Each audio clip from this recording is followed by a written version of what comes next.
To all dear student, previous topic में हमने French revolution का social, political and economic cause discuss कर लिया था।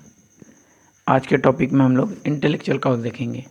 इंटेलेक्चुअल मतलब होता है फिलोसोफर, स्कॉलर्स, और जो पढ़े लिखे लोग होते हैं जो अपना नॉलेज या फिर जो अपना आइडियाज़ शेयर कर सकते हैं, ऐसे लोगों को हम लोग इंटेलेक्चुअल्स में रखते हैं।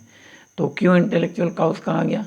क्योंकि जिस समय लोग इंकरेज नहीं थे, अवेयर नहीं थे फ्रेंच रिवॉल्यूशन में, लोगों को ये पता नहीं था कि गवर्नमेंट उनको हैरेस कर रही है, उनको टॉर्चर कर रही है, उनका यूटिलाइज कर रही है खुद के लिए, खुद के लग्जरियस लाइफ के लिए।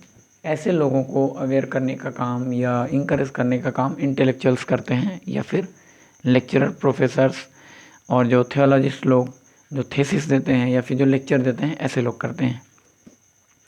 इसी तरह से कुछ लोग थे फ्रांस में भी। तो फ्रेंच रिवॉल्यूशन का एक काउस ये भी होगा, इंटेलेक्चुअल काउस। एग्ज़ाम में क्या होता है कि इंटेलेक्चुअल काउस अलग से पूछ दिया, या फिर सोशल काउस अलग से, इकोनॉमिक काउस अलग से, या पॉलिटिकल काउस अलग से। तो ये तो सारे काउस हम लोग पढ़ चुके हैं ऑलरेडी। 3 पॉइंट सब में बताया है हमने आपको, और इस नोट्स का आपको PDF भी भेज दिया गया है। तो काइंडली अच्छे से and be aware, be sincere and तरीके से उसको पढ़ेंगे और समझने की कोशिश करेंगे। अब हम चलते हैं इंटेलेक्चुअल काउस की तरफ। तो सबसे पहले हम बात करते हैं जॉन लॉक के। जॉन लॉक कौन थे? He wrote a book, two treatise of the government.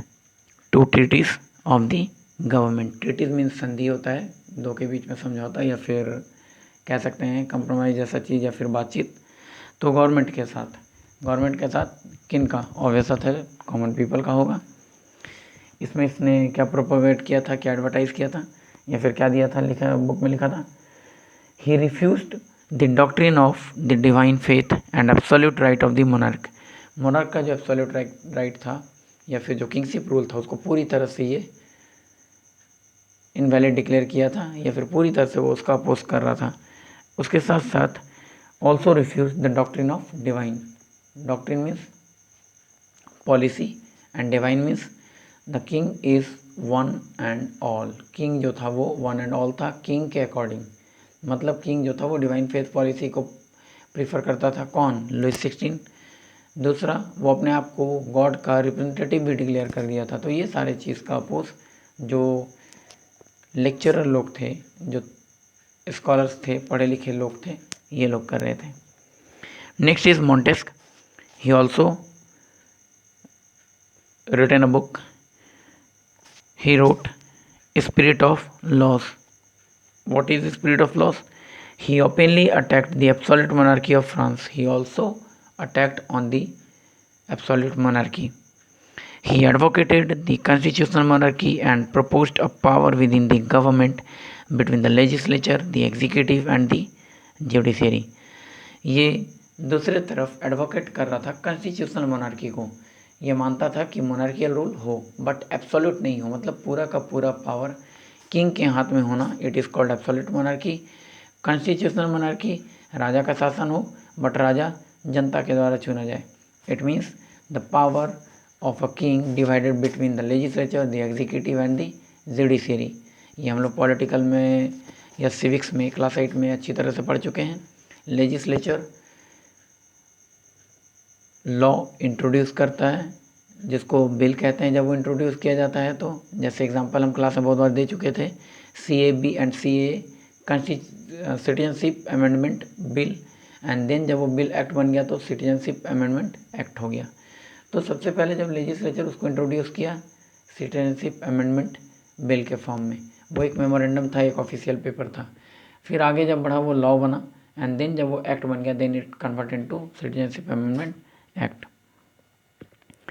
Next is Rousseau, Jean Jacques Rousseau. In his book और in his work social contract he said man is born free. इसके द्वारा ये कहा गया कि मैन जो है बॉर्न फ्री है, and everyone everywhere he is in chain. लेकिन वो हर जगह एक चेन से बंधा है। And it a good time, it is necessary for a man to thrown off these chains. ये सही समय था कि लोग अपने पैरों के जंजीर को तोड़कर फेंक दें। मतलब ये कि ये फ्रेजल वर्ड का फ्रेजल सेंटेंस यूज़ किया है कि लोग जन्म से ही आज़ाद होते हैं, बट यहाँ पे लोग बंधे हैं और इनको आज़ाद होना चाहिए। किस चीज़ से? तो इट्स एब्सोल्यूट मोनार्की से। Next is sweep away false fabric of society. Society का जो फॉल्स फैब्रिक है, सोसाइटी का जो ढकोसला है, जो पुराने विचार हैं, जो ऑर्थोडॉक्सी लोग थे, वही लोग राजा का साथ दे रहे थे। ऑर्थोडॉक्सीज ये हम लोग रशियन रिवॉल्यूशन में पढ़े हैं, कंजर्वेटिव्स कहते थे इनको, जो चाहते थे they always want to remain with the king. Next is Voltaire. He engaged himself against the Catholic church. Voltaire जो था वो कैथोलिक चर्च के अगेंस्ट था। क्लास में बहुत बार डिस्कस भी किए हैं कैथोलिक चर्च एंड प्रोटेस्टेंट के बारे में। कैथोलिक जो चर्च को पूरी तरह से फॉलो करते थे, प्रोटेस्टेंट थे तो क्रिश्चियनिटी, बट वो आइडल वर्शिप में भरोसा नहीं रखते थे। He criticise the government and society and his main target was Catholic church. वो गवर्नमेंट का तो अपोज कर रहा था, लेकिन उसका मेन टारगेट कैथोलिक चर्च था, जहाँ से कंजर्वेटिव को बढ़ावा मिल रहा था। तो ये चाह रहा था कि कंजर्वेटिव जो है वो अपने आइडिया को चेंज कर ले। Next is Diderot, DIDROT। T जो होता है इसमें साइलेंट होता है। He always criticised the despotic ruler. ये भी डेस्पोटिक रूलर को क्रिटिसाइज किया था, इट मीन्स एब्सोल्यूट मोनार्की को। Faulty administrative system, harassment of church, social inequality, ETC। बहुत सारा चीज़ था इसके पास अपोज करने के लिए। फॉल्टी एडमिनिस्ट्रेटिव सिस्टम का भी अपोज किया था, सोशल एविल का भी अपोज किया था, या फिर सोशल इनइक्वालिटीज।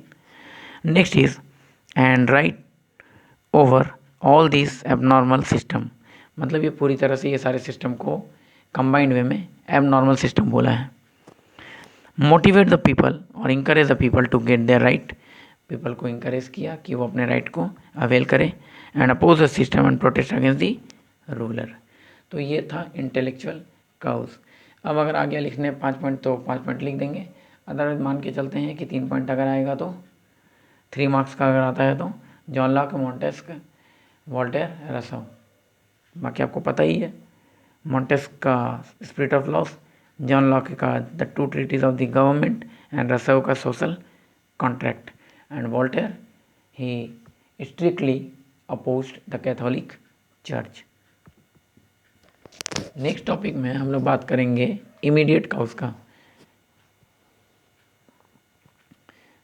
चलिए आप लोग नीचे देख लेंगे रसो, वोल्टेयर एंड डायदरे के बारे में। थोड़ी देर के लिए इसको स्टील किया जा रहा है। Next is immediate cause. Immediate cause का मतलब होता है, मतलब अगर इसको सीधे पॉइंट ऑफ व्यू से देखें तो तात्कालिक कारण कहने का मतलब है कि इमीडिएट मतलब जस्ट जिसके कारण से फ्रेंच रिवॉल्यूशन स्टार्ट हो गया था। तो वो क्या था? तो सबसे पहला तो फ्रांस में जो राजा था वो अपने ट्रेजर को खाली कर दिया था, जो उसके पास खजाना था, जो रेवेन्यू जो कलेक्शन था वो पूरी तरह से खाली होता जा रहा था। दूसरा क्या था? सबसे जो इम्पोर्टेंट चीज़ था वो था सोशल इनइक्वालिटीज़। सोसाइटी में इनइक्वालिटीज़ था, इट मीन्स कुछ लोगों को प्रिविलेज बाई बर्थ था एंड कुछ लोगों को ये सारी सुविधाएं नहीं थी। तो ये थे इंटरमीडिएट काउज में। तो जब भी अगर क्वेश्चन आ जाए कि right any 5 causes of French revolution और 3 काउजेज, तो 3 काउजेज तो ईजिली आप लिख देंगे, सोशल, पॉलिटिकल एंड इकोनॉमिक। लेकिन अगर 5 मार्क्स में आ गया तो intellectual cause and intermediate cause, ये 2 पॉइंट भी इसमें लिखेंगे। ओके, एंड आई होप कि वीडियो आप लोगों को काफ़ी अच्छे तरीके से समझ में आ रहा हो। और अगर आप कुछ चेंजेस चाहते हैं, किसी तरह का कुछ आपका क्वेरीज़ है, कुछ आपको ऐसा लगता है कि इस वीडियो में और होना चाहिए या किसी और अच्छे तरीके से इसको समझाया जाए, then please share your ideas. Okay, your ideas and your opinion are most welcome and valuable for me. Thanks to all of you.